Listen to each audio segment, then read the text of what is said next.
Hello दोस्तों, good morning, good afternoon, good evening, good night, जो भी आपका टाइम चल रहा है। आज के वीडियो में हम लोग देखेंगे कि भारत आने वाले विदेशी यात्री के बारे में भारत आने वाले विदेशी यात्री भारत आने वाले विदेशी यात्री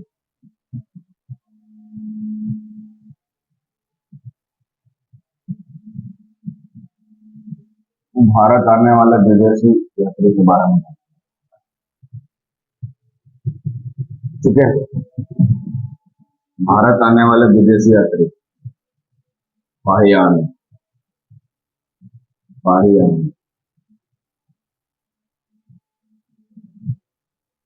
क्वेश्चन उठता है कि फाहियान भारत कब आए थे। क्वेश्चन उठता है कि फाहियान भारत कब आए थे। ठीक है, कब आए थे भारत? 630,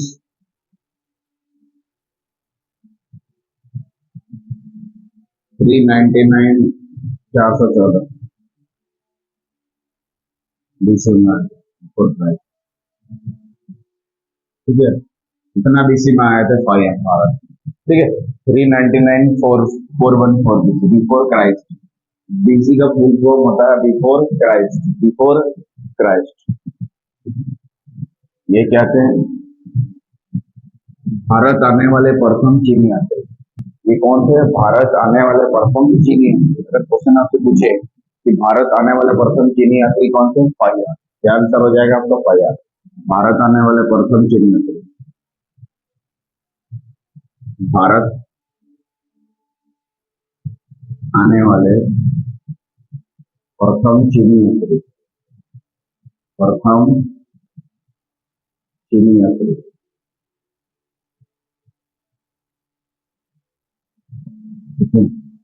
भारत आने वाले प्रथम चीनी यात्री, कैसे यात्री थे? चीनी यात्री। भारत आने वाले प्रथम चीनी यात्री। ठीक है, अब क्वेश्चन हुआ भारत तो आया। ठीक है, भारत आया 3 वर्षों तक यहाँ पे रही। भारत आया अब 3 वर्षों तक रही। 3 वर्ष तक, 3 इयर्स तक। कहाँ पे रही? पाटलिपुत्र में। पाटलिपुत्र, पाटलिपुत्र। कहाँ पे रहा? पाटलिपुत्र, पाटलिपुत्र। और यहाँ पे रह के एक भाषा सीखी। कौन सा भाषा? संस्कृत। तो पहला बार ऐसा था कि जो विदेशी यात्री था संस्कृत भाषा सीखी। बोलेगा कौन सा ऐसा विदेशी यात्री जैसा अगर संस्कृत भाषा सीखी तो क्या हो जाएगा? फायदा। आगे क्या क्या? संस्कृत भाषा सीखी। संस्कृत, संस्कृत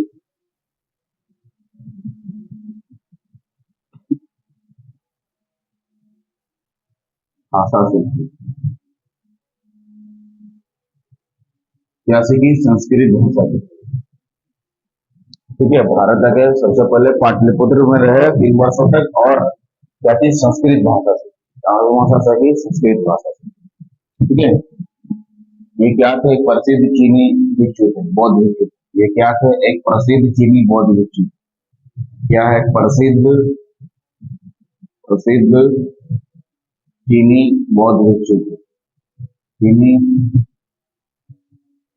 बौद्ध भिक्षु थे, प्रसिद्ध चीनी बौद्ध भिक्षु। प्रसिद्ध चीनी क्या थे? बौद्ध भिक्षु थे। कौन था? प्रसिद्ध चीनी बौद्ध भिक्षु थे। ठीक है, ये कौन थे? प्रसिद्ध चीनी बौद्ध भिक्षु थे। ठीक है, प्रसिद्ध चीनी बौद्ध भिक्षु थे। ठीक है, ये भारत के कई बौद्ध मठों का भ्रमण किया। कई बौद्ध मठों का भ्रमण किया। कई बौद्ध मठों का भ्रमण किया। कई बौद्ध मठों का भ्रमण किया। तो फायर ने यहाँ पे किन किन जगह का भ्रमण किया था? किन किन जगह का भ्रमण किया था? किन किन जगह घुमा? क्या नाम था? पाटलिपुत्र, बोध गया, श्रावस्ती और कुशीनगर। इन जगहों में घुमा। पाटलिपुत्र, बोध गया, श्रावस्ती और कुशीनगर। पाटलिपुत्र, बोध गया, श्रावस्ती और कुशीनगर, ये सब जगह में वो क्या किया? घुमा। इस जगह को घुमा। तो पाटलिपुत्र, बोध गया, श्रावस्ती और कुशीनगर, पाटलिपुत्र, बोध गया, श्रावस्ती और कुशीनगर। तो इन जगहों को घुमा। पाटलिपुत्र, पाटलिपुत्र, बी से हो गया बोध गया, बी से हो गया बोध गया, ठीक है। बी से क्या हो गया बोध गया, और एस से हो गया श्रावस्ती, श्रावस्ती, और के से हो गया कुशीनगर, कुशीनगर।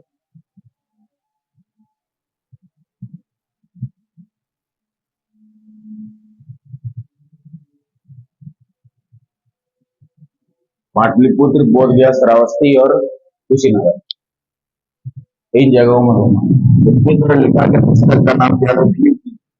फायान के द्वारा लिखा गया पुस्तक, फायान के द्वारा लिखा गया जो पुस्तक का नाम क्या था? वो था PUP। लिखा गया पुस्तक का नाम था PUP।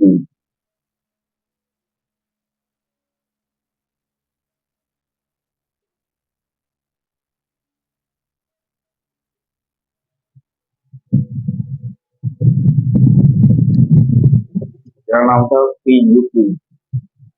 इस पुस्तक में क्या चीज के बारे में है? इस पुस्तक में क्या चीज के बारे में है? इस पुस्तक में क्या चीज के बारे में है? इस पुस्तक में बौद्ध साम्राज्य के बारे में।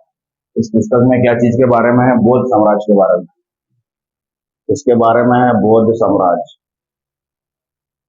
इस पुस्तक में किसके बारे में है? बौद्ध साम्राज्य। इस पुस्तक में किसके बारे में है? बौद्ध साम्राज्य के बारे में। इस पुस्तक में किसके बारे में है? बौद्ध साम्राज्य के बारे में। इस पुस्तक में किसके बारे में है? बौद्ध साम्राज्य के बारे में। इस पुस्तक में किसके बारे में है? बौद्ध साम्राज्य। इस पुस्तक में किसके बारे में है? बौद्ध साम्राज्य के बारे में। इस पुस्तक में किसके बारे में है? बौद्ध साम्राज्य के बारे में। इस पुस्तक में किसके बारे में है? बौद्ध साम्राज्य के बारे में। और इस पुस्तक में यह भी बताया गया था, इस पुस्तक में यह भी बताया गया था कि जीवों की कभी हत्या नहीं होती। इस पुस्तक में यह भी बताया गया था जीवों की कभी हत्या नहीं होती। क्या चीज हम बताया गया था? जीवों की कभी हत्या नहीं होती। इस पुस्तक में यह भी बताया गया था कि जीवों जीवों की कभी हत्या नहीं होती, कभी हत्या नहीं होती, हत्या नहीं, जीवों की कभी हत्या नहीं होती, जीवों की कभी हत्या नहीं होती। अब क्वेश्चन उठता है किसके दरबार में आए भैया? किसके दरबार में आए? किसके दरबार में आए? चलो किसके दरबार में? चंद्रगुप्त गुप्त। तीसरे हो गया चंद्रगुप्त, दूसरा हो गया गुप्त। चंद्रगुप्त द्वितीय के दरबार में। किसके दरबार में? चंद्रगुप्त द्वितीय के दरबार में। ठीक है। ये कौन थे? गुप्त वंश। कौन सा वंश थे? गुप्त वंश। कौन सा वंश के थे? गुप्त वंश के। कौन सा वंश के थे? गुप्त वंश के। चंद्रगुप्त गुप्त, चंद्रगुप्त द्वितीय। इसको विक्रमादित्य की उपाधि भी दिया गया था। इसको विक्रमादित्य, विक्रमादित्य, इसको क्या कर दिया गया था? विक्रमादित्य की उपाधि भी दिया गया था। इसको कौन सा उपाधि दिया गया था? विक्रमादित्य की उपाधि भी दिया गया था। विक्रमादित्य की उपाधि भी दिया गया था। तो क्या कहते? चंद्रगुप्त गुप्त को क्या विक्रमादित्य की उपाधि भी दिया गया था। विक्रमादित्य की उपाधि भी दिया गया था। विक्रमादित्य की उपाधि भी दिया गया था। तो ये गए थे भारत स्थल मार्ग द्वारा।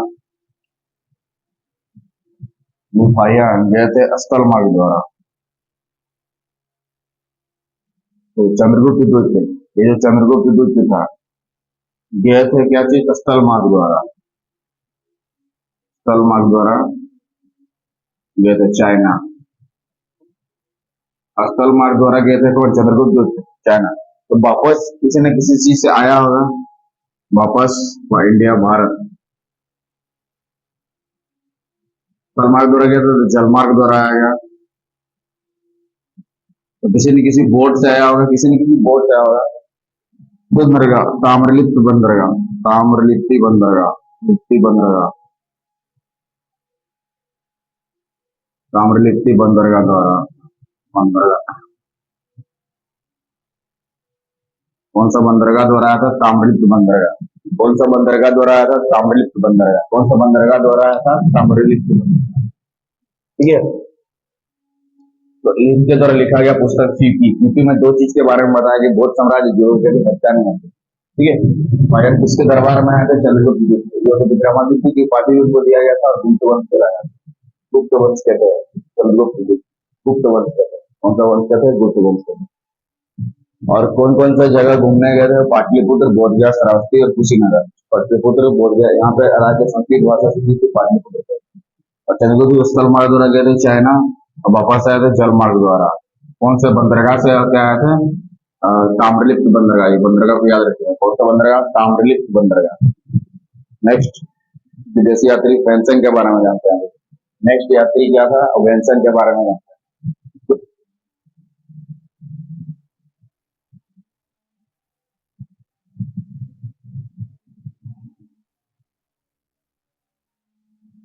नेक्स्ट विदेशी यात्री वेंसन के बारे में जानेंगे। वेंसन, वैन,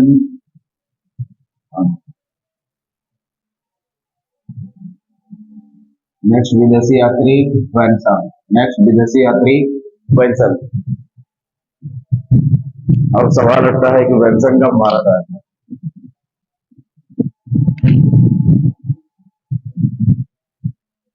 तो ये जो आया था भारत 630 645 बीसी,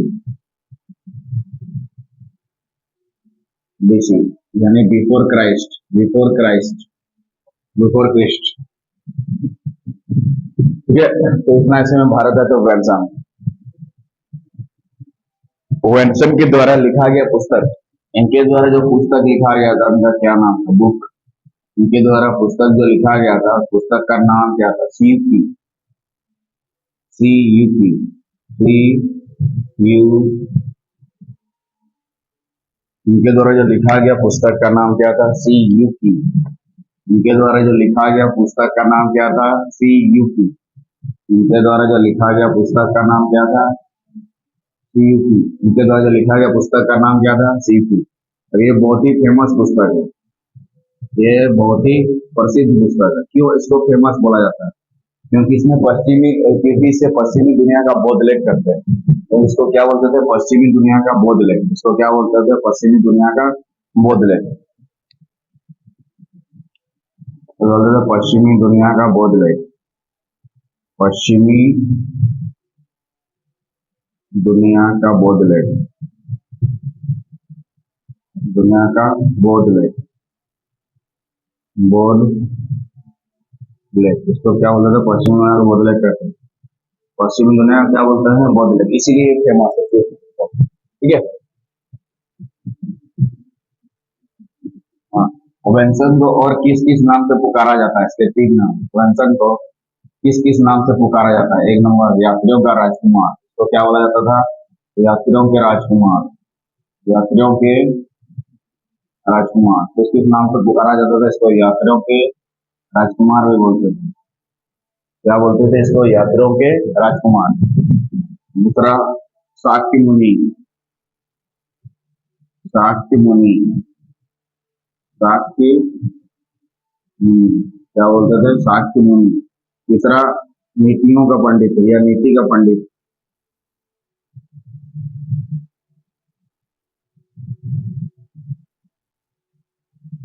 इसको क्या बोलते थे हम लोग? नीति का पंडित।